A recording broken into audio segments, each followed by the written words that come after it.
Hi, my name is Michael Oscar, and today I'll be discussing 5 types of family forms. I'll first talk about the extended family, and then the nuclear family, and then I'll talk about 3 specific types of postmodern family forms, which are married with no children, people living alone, and single-parent households, for a total of 5. Extended family, in the past, extended family played a much more of a role in a typical family than it does today. Before the Industrial Revolution, the extended family helped with economic production of family members, vocational training, and maintaining social order. Today, however, this is not the case for typical U.S. families. Today, extended families are called upon usually in times of crisis. Extended family can be useful during times of health crisis, running errands, or helping with childcare. During a divorce, one might call upon extended family in order to get financial or practical help. Extended family may offer a place to stay to a struggling family member. This is something that my family's done on different occasions.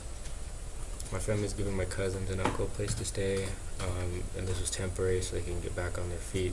And my grandma is currently giving one of my cousins a place to stay until he finds work and can move out on his own. The pros of an extended family structure is that the family is closer together and they're more involved. This old type of family structure about families closer and allowed children to be raised pretty much entirely by family. This was a good way to ensure that the children in the family are taught the same values, same things that the family values. This is also allows for more support during times of crisis. When families stay together in large groups, they know that they're there for them literally because they're in the same house. The cons of an extended family would be that the children don't interact as often with people their age other than their own siblings, so they might not be very social with other people. And another issue would be privacy. With a large family under one roof, there wouldn't be very much privacy for anybody in the house. Extended family should not be confused with fictive kin. Some may have really close friends that they would consider family, that they trust, but the correct term for them would be fictive kin. Extended family would only include people who are related to you that are not in your immediate family. Examples of this would be grandparents, uncles, cousins, etc. In modern times, the typical structure is the nuclear family. This consists of husband, wife, and children.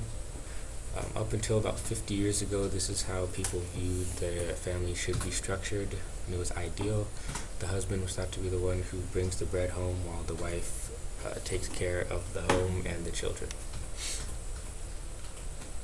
The pros of a nuclear family is that the mother will spend a lot of time raising the children, and this will also allow for the parents to pass down their values to the children without having to worry about other relatives interfering, like with the extended family.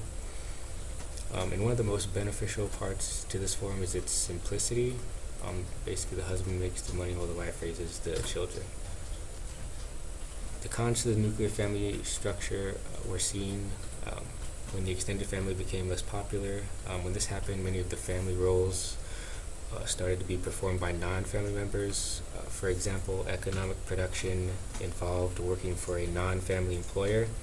Police and fire departments, the military, juvenile authorities, and mental health services provided protection and maintained order. Schools and universities now educated the upcoming generations, so a lot of the roles were being completed.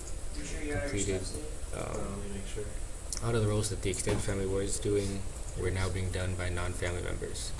Despite this, the nuclear family was still seen as ideal during the 60s, and during the 60s there were a lot of changes in our society, and along with those changes came changes with family structure. The postmodern family basically acknowledges the fact that families today exhibit many different forms and that new forms continue to emerge and develop. Today, only 7% of families fit the nuclear family description of the 1950s. There are 3 family forms shown on this slide, which are married with children, living alone in single-parent homes, if they were added together, they would make up 65.1% of the families in America. Keep in mind that none of these mentioned fit the nuclear description. The most common type of couple today, or family today rather, is married without children. Either they never had children or the children grew up and moved out. A benefit to this is that the couple can focus on each other rather than having to worry about their children. This can also be a con because they might become tired of spending too much time together after a while. The second most common type of household is one which people live alone. The benefit to this would, of course, be privacy. Another benefit would be freedom. You can come and go as you please without having to worry about anybody else. The downside would, of course, be loneliness.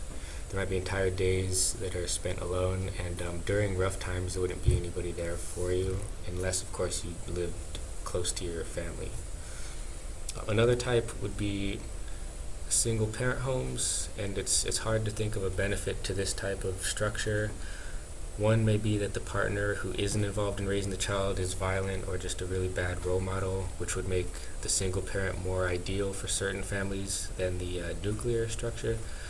The con to this would be that the parent, more often than not, cannot spend very much time with the child because they have to work to support the child, and as a result, the child is entirely raised by other people, school, daycare, etc.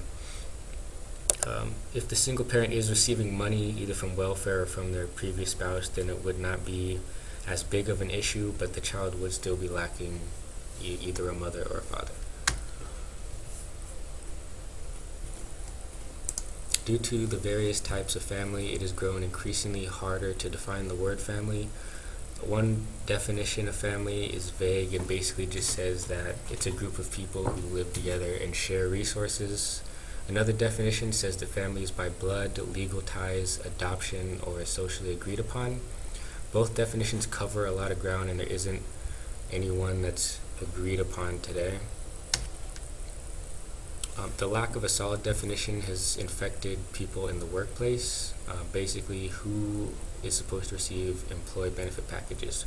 Many companies, as well as state and local governments, give domestic partner benefits. In 2009, President Obama signed an executive order that allowed domestic partners to enjoy the same rights as married couples. So on a national level, the effects of not having a good definition of the word family can be seen. And as time goes on, there will no doubt be similar laws that pass giving more rights away to people who are family. Today, low-income families who are unmarried may qualify to live in public housing. They are considered to be family even if they're unmarried. This is no doubt due to the fact that couples live together these days despite being unmarried. Many states provide the same rights to same-sex couples as they do regular couples, so the word family really has little meaning since our society has shifted to postmodernism. Basically, based off of the definitions that were mentioned earlier, family is relatively meaningless. If everyone that someone lives with is considered family, then people who move around a lot would have large families, and also if families by blood, legal ties, adoption are just agreed upon, then some people would have enormous families. The change in the forms of a family have created a dilemma which is not allowed for a good definition of the word.